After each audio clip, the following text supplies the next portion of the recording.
Bonjour à tous, bienvenue. Merci de nous avoir rejoints pour ce webinaire. On est ensemble aujourd'hui pour parler usine à site. Donc 2 mots sur nous. Adam dirige notre pôle technique CMS et Front. Il conçoit et il supervise des architectures de sites depuis de nombreuses années, avec une expertise forte sur Drupal et les environnements multisites complexes. Et de mon côté, je pilote des projets digitaux et des équipes de chefs de projet. Et je vois ces projets d'usine à site plutôt côté gouvernance, relations clients et conduite du changement. Et c'est principalement, enfin, c'est précisément ce croisement technique et organisationnel qu'on va vous proposer aujourd'hui. Qui sommes-nous? Un petit mot pour celles et ceux qui ne nous connaissent pas. Chez Adimeo, on vous accompagne au quotidien pour faire du digital le levier de notre développement. On est une agence, on est un groupe de transformation digitale et on accompagne nos clients pour la mise en place de nouveaux outils, de nouvelles organisations, de nouveaux process, de nouveaux dialogues avec vos utilisateurs et consommateurs. Et on crée des expériences digitales uniques, remarquables et performantes. On a une raison d'être au quotidien, et cette raison d'être, c'est innover, accompagner, transformer pour bâtir ensemble un futur numérique durable, équitable et inclusif en y plaçant l'humain au cœur. Et on vous accompagne sur 4 secteurs: le conseil et la stratégie, le design et l'innovation, la production technique, le marketing et CRM. Merci Anaïs, bonjour à tous. L'objectif aujourd'hui, concrètement, qu'est-ce qu'on veut vous apporter? C'est vous donner les clés pour construire une usine à site qui soit fonctionnelle et surtout, pérenne, c'est-à-dire qui tienne, vraiment dans la durée. On va balayer tout le spectre, des décisions à prendre en amont jusqu'aux solutions techniques du marché, en passant par tout ce qui se joue entre les 2. Et si vous ne deviez vraiment retenir qu'une seule chose aujourd'hui, ce serait celle-ci: ce qui fait le succès d'une usine à site, ce n'est pas la techno, c'est ce que vous décidez avant.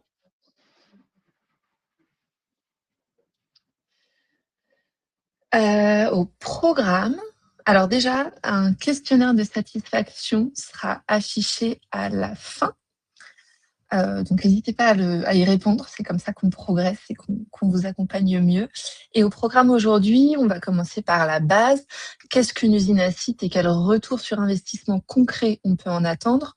Ensuite, on va rentrer dans les décisions structurantes à prendre en amont, puisque c'est là que tout se joue.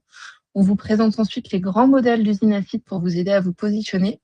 On fait un point sur les solutions du marché et on termine avec des retours d'expérience terrain. Et les questions, on les prendra à la fin. Vous pouvez les poser dans le chat au fur et à mesure de la présentation et on répondra à toutes les questions à la fin. Alors, premier point, qu'est-ce qu'une usine à site et quel retour sur investissement réel en attendre? Donc, on a 4 approches possibles quand on a une organisation avec plusieurs sites à gérer. Donc, 4 façons différentes de s'organiser. La première, c'est des sites sur des technos variés. C'est souvent le résultat d'une croissance qui n'a pas été planifiée. Chaque site, il va avoir son propre CMS, sa propre infrastructure. Il y a 0 mutualisation et un coût de maintenance qui va être maximum. La deuxième option, c'est des sites qui sont sur la même techno. C'est un premier pas, mais on va garder dans ce cas-là des instances indépendantes et on partage peut-être des composants, mais il ne va pas y avoir de gouvernance commune. Donc, on est sur une mutualisation qui est partielle. La troisième, c'est le multisite. Donc, c'est une fonctionnalité technique. C'est une seule instance CMS qui va héberger plusieurs sites. C'est assez fort techniquement, mais ce n'est pas une usine à sites. Ça manque de dimension industrielle et de gouvernance. Et la dernière, dont on va parler en détail aujourd'hui, c'est le niveau maximal, c'est l'usine à site, avec un socle commun, un processus de déploiement industrialisé et une organisation qui va gouverner tout ça. C'est à la fois une solution technique et une façon de travailler. Une usine à site, c'est quoi concrètement? La définition qu'on retient, c'est mutualiser.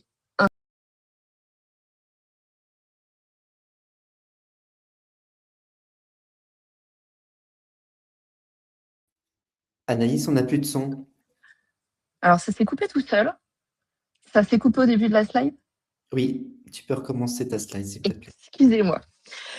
Donc une usine à site, c'est quoi concrètement? La définition qu'on retient, c'est mutualiser un socle technique, design et fonctionnel pour produire et maintenir plusieurs sites plus vite, à moindre coût et avec plus de cohérence. Ce qu'on va mutualiser, ça se répartit sur 3 niveaux. D'abord, le niveau technique, avec tout ce qui est hébergement, déploiement, les mises à jour de sécurité. Quand on corrige une faille, ça va la corriger une fois pour tous vos sites et c'est là que le gain de temps est immédiat. Ensuite, il y a le niveau design avec un design system partagé. Je ne sais pas si vous avez la définition d'un design system, je pense que ça peut avoir le coup que je la redonne. Un design system, c'est une bibliothèque partagée de composants et de règles qui garantit une expérience utilisateur cohérente, facilite le travail des équipes et accélère le développement des projets numériques. Et donc, le niveau design, c'est ce design system, des composants et une charte graphique qui vont être communs. Et si les sites sont cohérents visuellement, ça permet à chaque équipe de travailler sans refaire le travail de zéro. Et ensuite, il va y avoir un niveau contenu, c'est le niveau qui est le plus avancé, et c'est souvent ce qui va être le plus transformateur pour les grandes organisations. On va avoir une gouvernance centralisée des contenus, voire un hub qui va permettre de partager des contenus entre les entités, entre les marques, et c'est là où on va passer de l'outil technique à une vraie valeur métier. Le micro est toujours sage? A priori, oui. Quel retour sur investissement attendre et à partir de quand?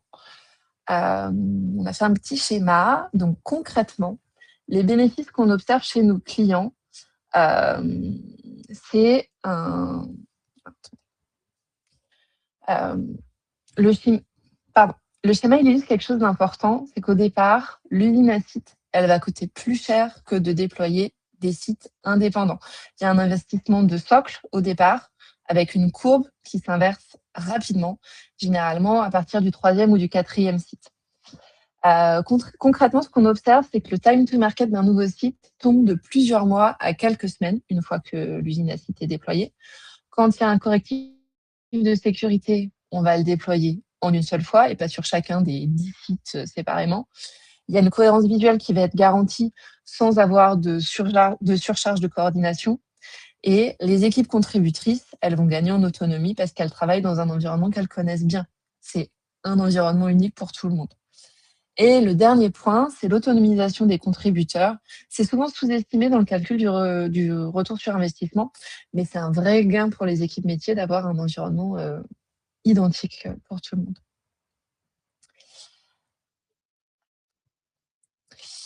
Alors, vrai sujet, pourquoi tant d'usines à sites s'essoufflent? Parce qu'on en voit beaucoup des projets qui s'essoufflent et qui ne tiennent pas leurs promesses et c'est presque jamais la faute de la technologie. Le premier point, c'est construire pour 50 sites alors qu'on en a 5. On va surdimensionner le socle au démarrage et le résultat, ça va être une architecture très complexe que personne ne maîtrise vraiment et qui va devenir un frein à chaque évolution. Le deuxième, ça va être une gouvernance oubliée. On va construire un très beau socle technique, mais avec personne de désigné pour le faire évoluer, pour arbitrer les demandes spécifiques, pour assurer la cohérence dans la durée. Et en moins d'1 an, il y a chaque équipe qui customise dans son coin et le socle commun qui explose. Et le troisième point, c'est un périmètre jamais stabilisé. Chaque site va se retrouver avec des besoins spéciaux et à force de faire des exceptions pour chacun des sites, on va se retrouver avec X variantes du socle et le socle, ce sera plus vraiment un socle. Donc, ce sera plus une usine à site si chacun a ses petites spécificités. Et ces 3 patterns, ils ont chacun un point commun. C'est des problèmes organisationnels, encore une fois, ce n'est pas des problèmes techniques. Et c'est pour ça qu'on va maintenant entrer dans le détail des décisions à prendre en amont qui permettent d'éviter ces pièges. Donc, on arrive aux décisions structurantes à prendre en amont. Les 5 décisions à prendre avant de coder la première ligne de code. Ce sont celles qu'on voit le plus souvent maltraitées et qui expliquent la plupart des difficultés que traversent les projets. Alors, définir le périmètre de mutualisation. La première question à se poser, ça va être quels sont les sites qui entrent dans le périmètre? La question, elle a l'air assez simple, mais elle ne l'est pas tant que ça, parce que si on part avec des sites homogènes, qui ont le même type de contenu, la même audience, la même gouvernance, c'est facile. Si on part avec des sites hétérogènes, c'est beaucoup plus difficile à industrialiser. La deuxième question, c'est qu'est-ce qu'on met vraiment en commun? Est-ce qu'on met uniquement le design? Est-ce qu'on met les fonctionnalités? Est-ce qu'on met les contenus? Est-ce qu'on met les utilisateurs? Plus on va mutualiser, plus le retour sur investissement va être fort, mais plus la gestion du changement est exigeante. Et la troisième question, quel degré de personnalisation autorise-t-on par site? C'est là qu'on va poser la règle du jeu.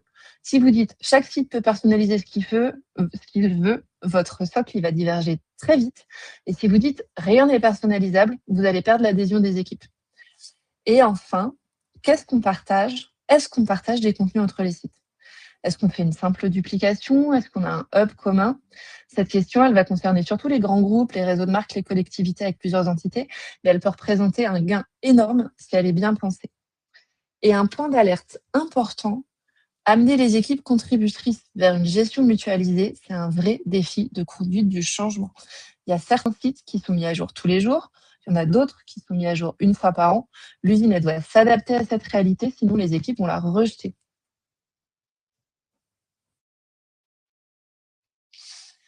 On arrive à un sujet gouvernance. C'est la deuxième décision qui est probablement la plus critique et elle est souvent sous-estimée, c'est qui gouverne l'usine. Il y a deux grands modèles. On a un modèle centralisé avec une équipe centrale qui est propriétaire du socle. Elle va fixer les standards, elle va arbitrer les évolutions. C'est très efficace pour imposer un standard fort, mais ça peut générer des tensions si les entités se sentent trop contraintes. Et ensuite, on peut avoir un modèle fédéré avec chaque entité qui va contribuer au socle commun avec une coordination plus légère.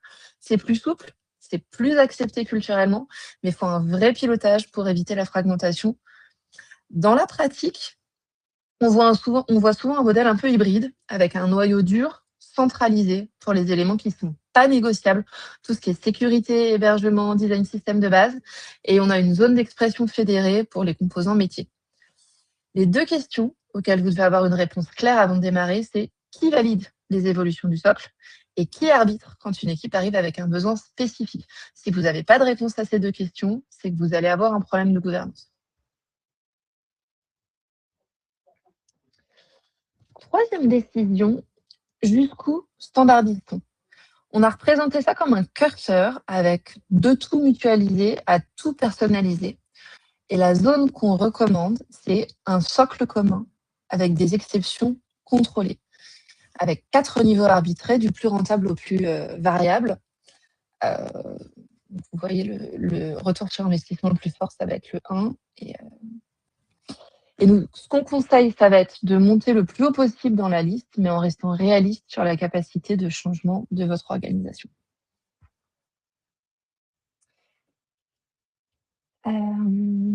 Et gros sujet, la conduite du changement, c'est vraiment le sujet qui chapeaute tout. Et c'est vraiment le fil rouge de cette partie 2, la leçon principale qu'on tire de tous les projets d'usine acide qu'on a menés. La technique, c'est pas le plus important. Ce qui fait qu'une usine acide fonctionne dans la durée, c'est l'appropriation par toutes les équipes. Et ça doit être un travail quotidien, pas un événement ponctuel au moment du lancement. Concrètement, il faut mobiliser les équipes dès le départ, il ne faut pas construire le socle dans son coin puis le présenter aux utilisateurs comme un fait accompli, faire des ateliers collaboratifs, interviewer les équipes qui contribuent au site et tester avec elles. Identifier les risques humains le plus tôt possible. Qui maintient les sites aujourd'hui? Est-ce que ces personnes, elles ont envie de changer leurs habitudes? Est-ce qu'il y a des réticences politiques entre les entités? Et adapter l'interface à la maturité des contributeurs. Une équipe qui met à jour son site une fois par an, elle n'a pas besoin du même niveau de complexité qu'une équipe éditoriale qui publie tous les jours. Communiquer en continu, avoir une fiche produit, des démos régulières, une roadmap visible de tous, parce que les gens vont soutenir ce qu'ils comprennent et ce à quoi ils ont participé.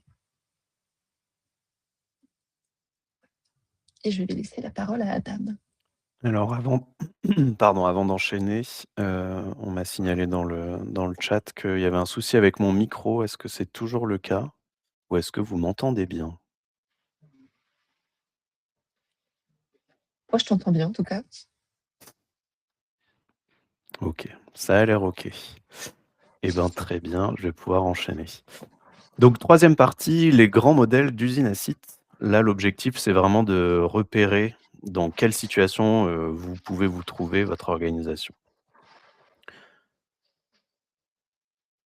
On distingue 3 grands modèles, du plus centralisé au plus autonome.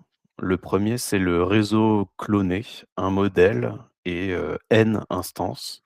On mutualise tout, le socle, le fonctionnel, le front, sauf, le contenu, local de chaque site.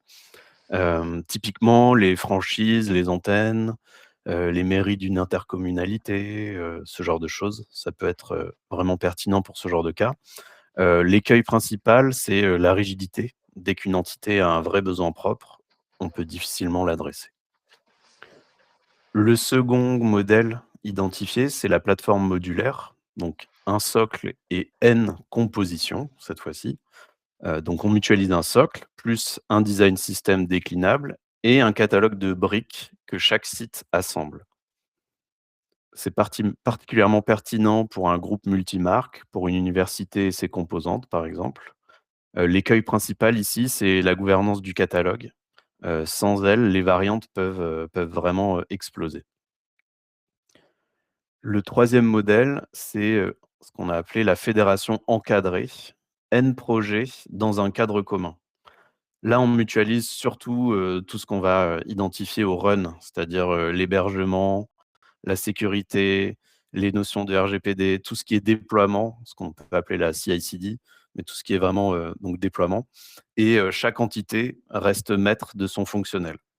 Typiquement, on peut retrouver ce type de modèle, dans les grands groupes décentralisés, des grandes administrations du secteur public.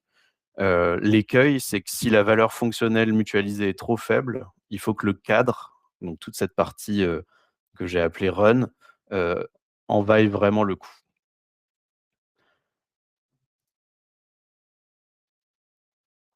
Donc pour vous aider à choisir un petit peu, j'ai créé une lecture comparative sur 7 lignes, 7 critères.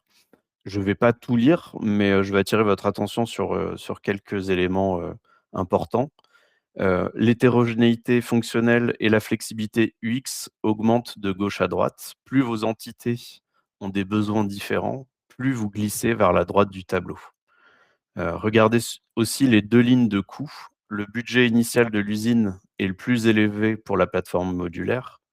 C'est elle qui demande le plus à construire, alors que le coût par nouveau site, lui, est le plus faible pour le réseau cloné et le plus élevé pour la fédération. C'est un arbitrage qui est clé, un investissement de départ important, contre un coût réduit à chaque nouveau site ou un investissement faible au départ et un coût, élevé pour chaque nouveau site. Enfin voilà, les opposés.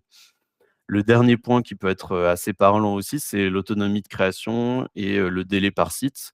Dans un réseau cloné, a priori, on sort un nouveau site en quelques jours, presque, enfin potentiellement en toute autonomie, en self-service. Dans une fédération, chaque site doit être considéré comme un projet à part entière, donc plusieurs mois potentiellement et une autonomie de création, faible, voire, inexistante, sauf à avoir des équipes techniques en interne. Donc, il n'y a pas de bon ou de mauvais modèle, il y a vraiment celui qui colle à vos enjeux.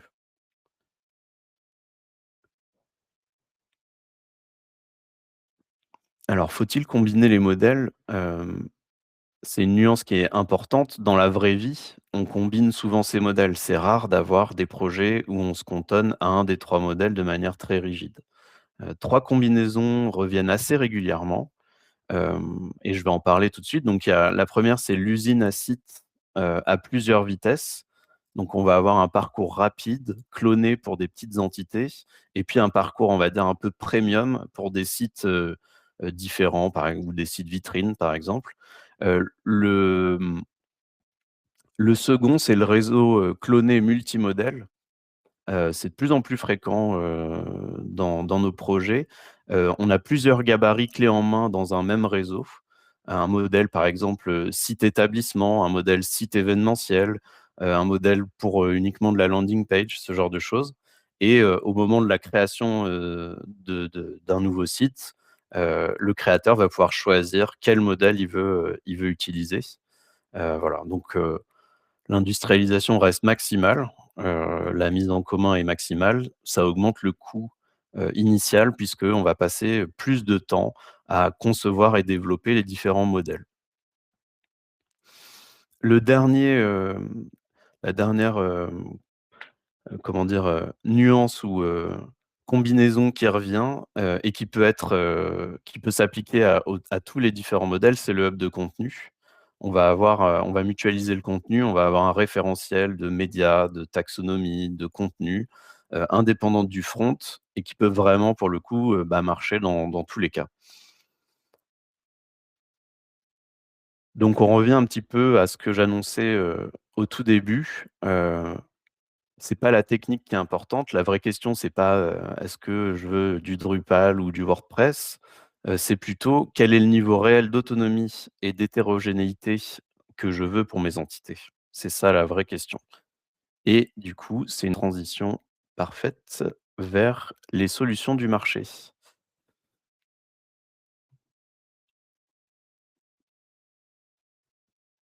Donc je le répète, je réinsiste sur cette notion, le piège principal, c'est le piège de la technologie. Hem on le voit assez souvent. Le mauvais ordre, c'est de choisir d'abord la technologie, puis ensuite d'adapter le projet à cette techno. Il vaut mieux vraiment réfléchir à tout ce dont a parlé Anaïs avant, puis définir le modèle adapté à ces enjeux et seulement après choisir une solution qui implémente au mieux ce modèle et qui correspond à ce dont vous avez besoin par ailleurs. Ça paraît évident, dit comme ça, mais dans les faits, c'est souvent la techno qui arrive, en premier ou en tout cas trop tôt dans la discussion. Il faut du temps au démarrage pour définir ce qu'on veut, mutualisation, cible, utilisateur, périmètre, mais c'est ça qui dimensionne le projet, pas la technologie.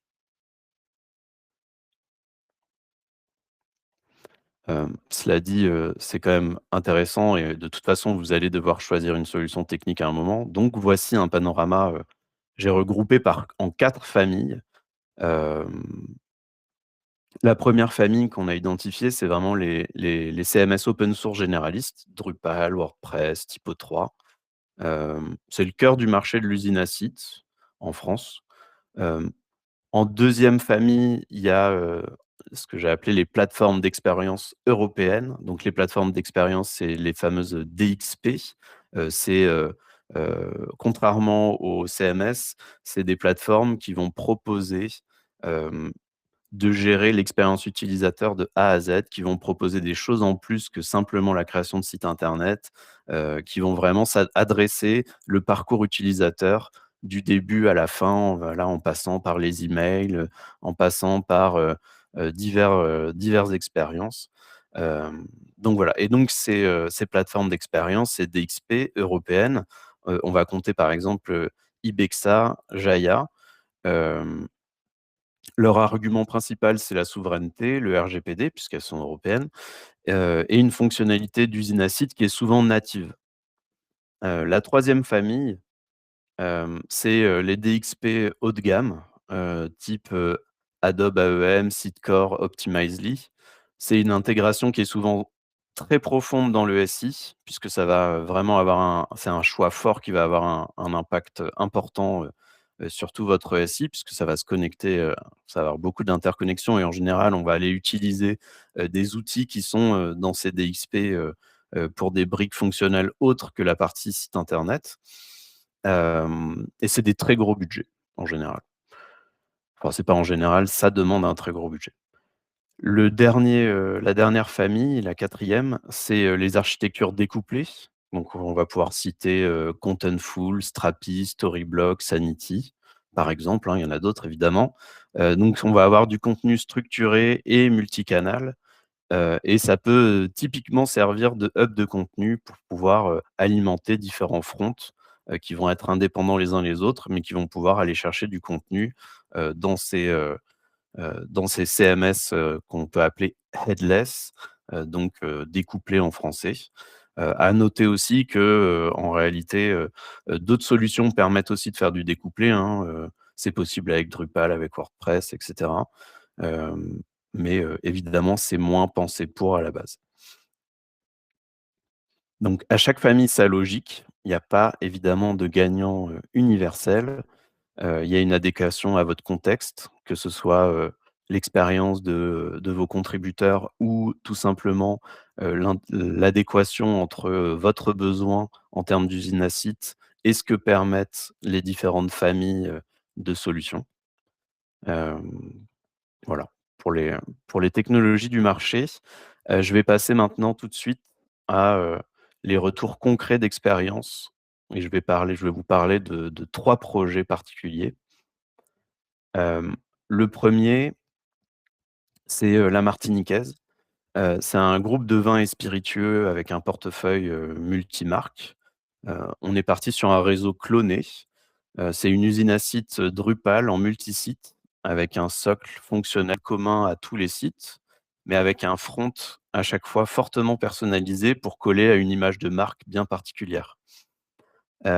Pourquoi ce choix du multisite? Pour 2 raisons. D'abord, il autorise des fonctionnalités différentes d'un site à l'autre et surtout, et c'est le point intéressant, il permet de sortir aussi un site de l'usine. Si une marque est revendue, l'acheteur peut conserver son site proprement en récupérant, un code source cohérent. Heu, donc voilà. Ce qui est à retenir donc, c'est cloné côté fonctionnel, sur mesure côté front pour s'adapter aux marques et réversible. Donc la réversibilité, on n'y pense pas souvent au démarrage, mais dans des cas bien particuliers, ça peut vraiment avoir un impact assez fort. Hem, le fait d'avoir aussi ce multisite, j'en parle un petit peu moins, ici, c'est que, comme je le disais, ça permettait d'avoir des fonctionnalités différentes d'un site à l'autre, et effectivement, au cours de la vie, du projet, on a dû développer des fonctionnalités pour un site en particulier et ce modèle Drupal multisite nous a permis de le faire, malgré le fait qu'on était dans un socle, de réseau cloné. Voilà, donc parfois il y a des solutions techniques qui peuvent amener, heu, des solutions, qui sont pas forcément évidentes dans un grand modèle d'usine. Le deuxième, le 2e retour d'expérience, il concerne, Nantes Métropole. C'est une collectivité donc, c'est à la fois la ville de Nantes et la métropole de Nantes. On est sur une plateforme modulaire ici. Le dispositif concret, c'est un socle technique commun conçus pour héberger des projets assez différents les uns des autres. Le point intéressant, c'est ce qui est envisagé pour la suite, la possibilité d'activer une logique de clone au sein d'un projet donné. Donc, c'est-à-dire qu'on aurait différents projets qui sont sur le socle technique commun et au sein d'un des projets, il y aurait une usine à site de sites clonés pour faire du site événementiel. C'est pas encore mis en œuvre, c'est quelque chose qui est discuté, hem, donc on l'a pas encore mis en œuvre. Ce qu'il faut retenir, c'est qu'on peut très bien partir sur un socle modulaire, et garder, le clone comme une option à activer dans un projet, dédié qui le justifierait vraiment. Les 2 s'opposent pas forcément. On est typiquement dans du multivitesse, c'est-à-dire, du réseau cloné et du premium. Sauf qu'on est parti sur le premium, le modulaire et qu'on peut rajouter à un moment donné la fonctionnalité d'avoir, une usine à site de site cloné. Le dernier retour d'expérience que je voulais vous faire, il concerne le cas, de l'AP-HP, donc l'assistance publique hôpitaux de Paris, donc c'est le réseau des hôpitaux de Paris. On combine 2 logiques ici. On a un réseau cloné multimodèle et un hub de contenu. C'est, donc une refonte de l'écosystème qui est encore en cours, qui est déployé par phase, comme, je l'indique dans le schéma. Donc on a d'abord un site amiral, le site aphp.fr qui a été déployé l'année dernière. Ensuite, on a décliné de ce site aphp.fr un premier modèle de site, le modèle site hôpital. Ça, c'est en cours de déploiement. Il y a une quarantaine de sites hôpitaux, si je ne dis pas de bêtises, et donc on les déploie au fur et à mesure. Le client est autonome pour créer, les nouveaux sites hôpitaux.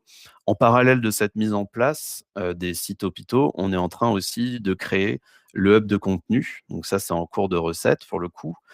Et pour 2027, on aura un deuxième modèle de site, le modèle de site thématique qui sera un dérivé des deux précédents, c'est-à-dire du site amiral et du modèle site hôpital. Et ce modèle de site thématique qui sera plus pour des sites qui parleront d'un sujet bien particulier. Donc, on n'aura pas, par exemple, comme dans les sites hôpitaux, la description des différents services de l'hôpital, les fiches des médecins, ce genre de choses. Non, dans le site thématique, ce sera plus un modèle édito pour parler d'une grande thématique médicale.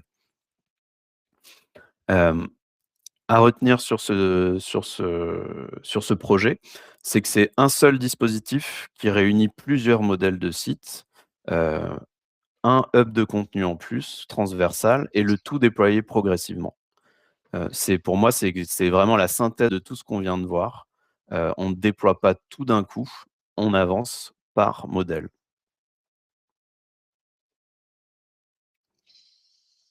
Ce qu'il faut retenir avant d'ouvrir les questions, ce sont ces 3 points. Le premier, la technique n'est pas le sujet principal. C'est la définition du projet, le périmètre, la gouvernance, le degré de standardisation et l'adhésion des équipes qui vont déterminer si votre usine à site va fonctionner dans la durée. La technologie, c'est l'outil, l'organisation, c'est le moteur. Deuxième point, prenez le temps du cadrage. Quelques semaines bien investies au démarrage pour répondre aux 5 questions structurantes qu'on a vues, ça va vous éviter des mois de correction douloureuses plus tard.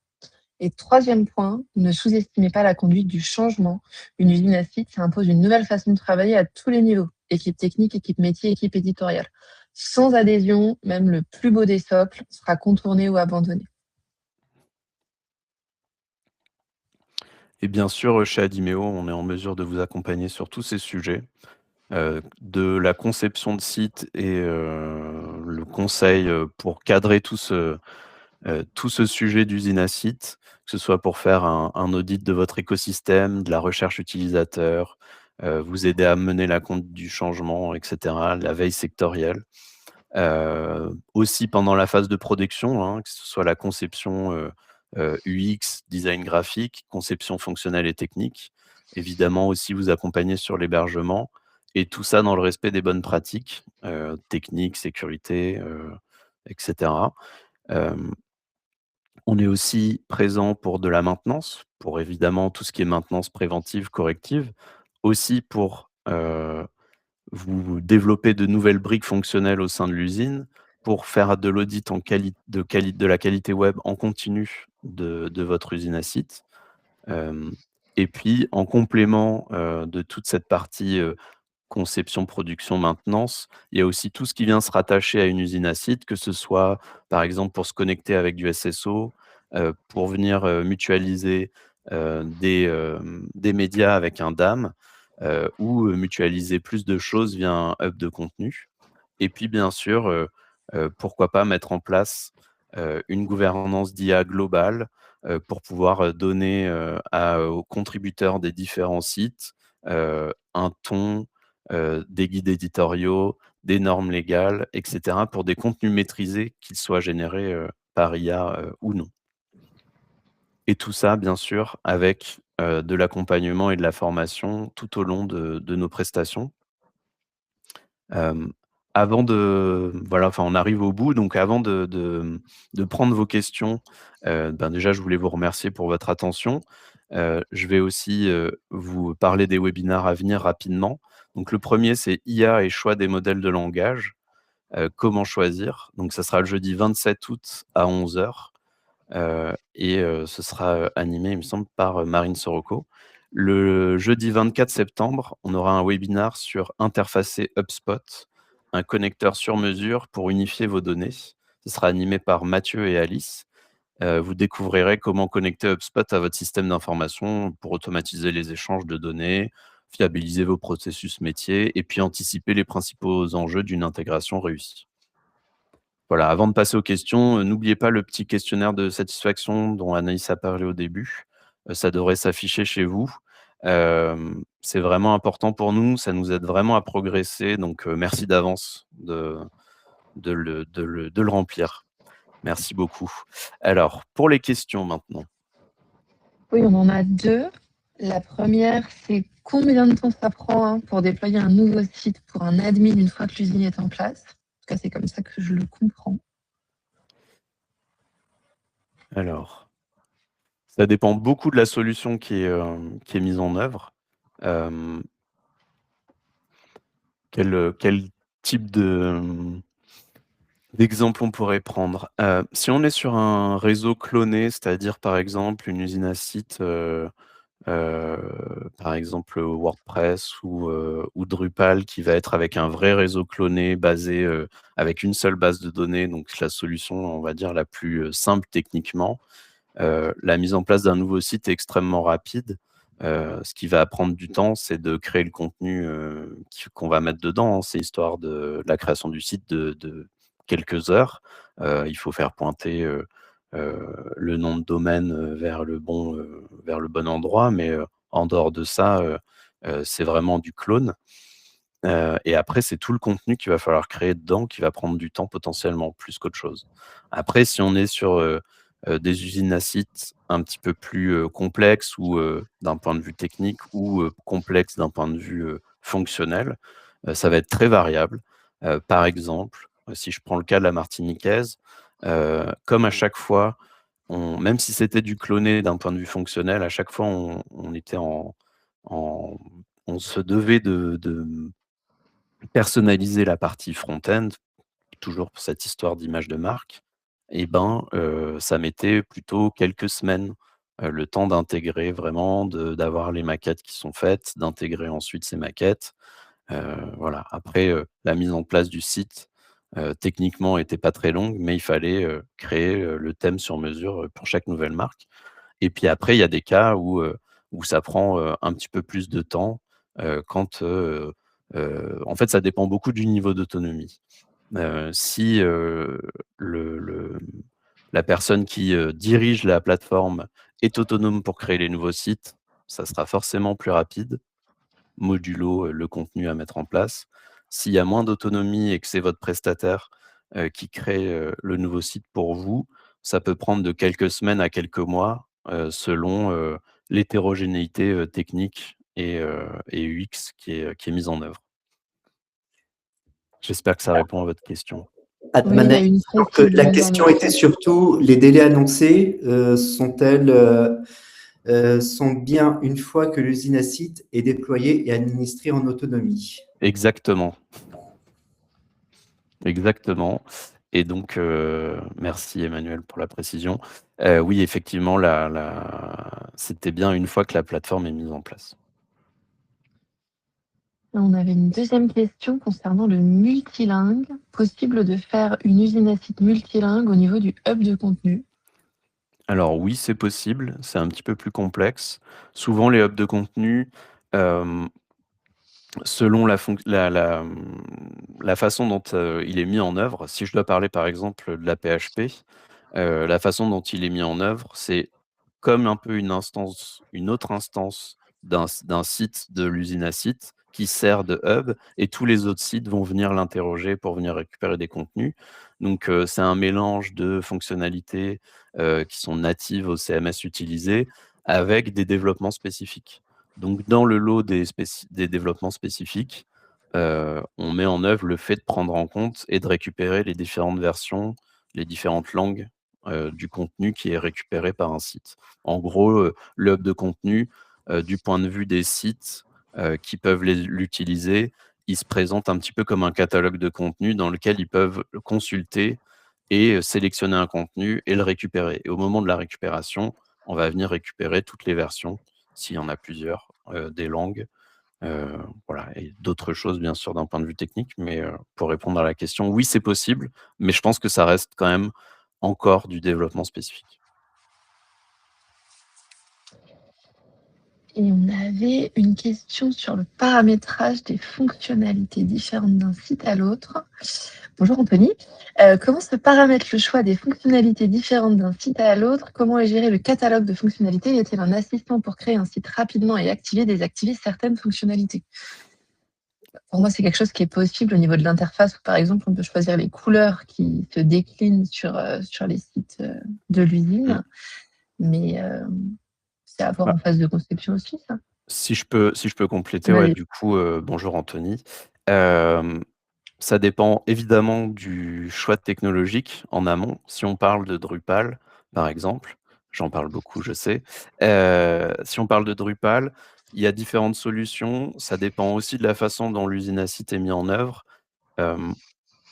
Quelque chose qui est possible quand c'est une usine à site multisite, c'est-à-dire avec des bases de données différentes et enfin voilà, malgré que le code source soit partagé, les bases de données sont différentes. Dans ce cas-là, il y a, ce qu'on appelle les recipes, dans, Drupal. Donc ça veut dire recette en français, qui permettent de choisir, des ensembles fonctionnels qu'on peut activer ou pas. Et ces recipes, on peut les activer dès l'installation du site. Donc vraiment sous forme d'un formulaire avec des options. Est-ce que j'active, la brique, actualité? Et dans ce cas-là, ça va installer, les vocabulaires de taxonomie, les types de contenu actualité, la page de liste des actualités, voilà, tout ce dont a besoin, le site pour que, cette grande brique fonctionnelle fonctionne. Et ça, on peut le décliner de plusieurs façons et donc on peut avoir, dans le cas d'usine à site modulaire, un choix par ce biais-là au moment de l'installation. Quand on est sur, une usine à site, hem, où on va rester dans la même base de données, donc plutôt avec domaine par exemple, c'est pas prévu de base dans domaine, donc c'est des choses qui sont développées, spécifiquement. Chez Adimeo, on a commencé à travailler sur le sujet, on a mis en place un formulaire, qui va permettre de paramétrer, l'ensemble du site qui est généré, et qui est en réalité, en fait, un petit peu le même formulaire que la page de configuration, qu'on va, utiliser par la suite tout au long de la vie du projet pour effectivement, choisir, configurer le site d'un point de vue, logo, choix du logo, choix de la couleur, choix des couleurs, choix pourquoi pas de certaines fonctionnalités. Est-ce qu'on affiche tel ou tel, bloc, sur l'interface en front? Ce genre de choses. Donc c'est assez dépendant de la solution technique et du type d'usine qu'on met en place.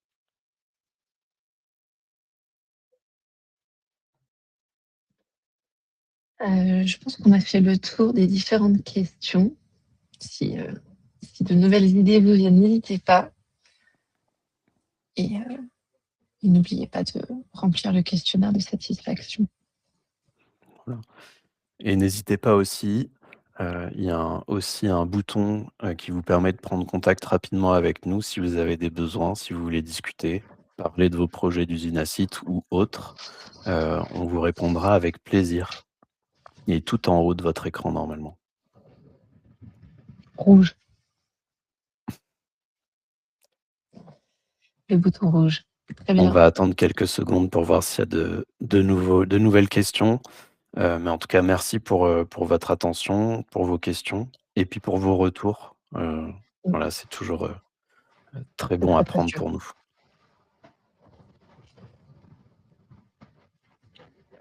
Alors, parfait, si ça vous conforte dans votre choix. Très bien. Merci à tous. Merci à tous. Passez une très bonne journée. Au revoir. Au revoir.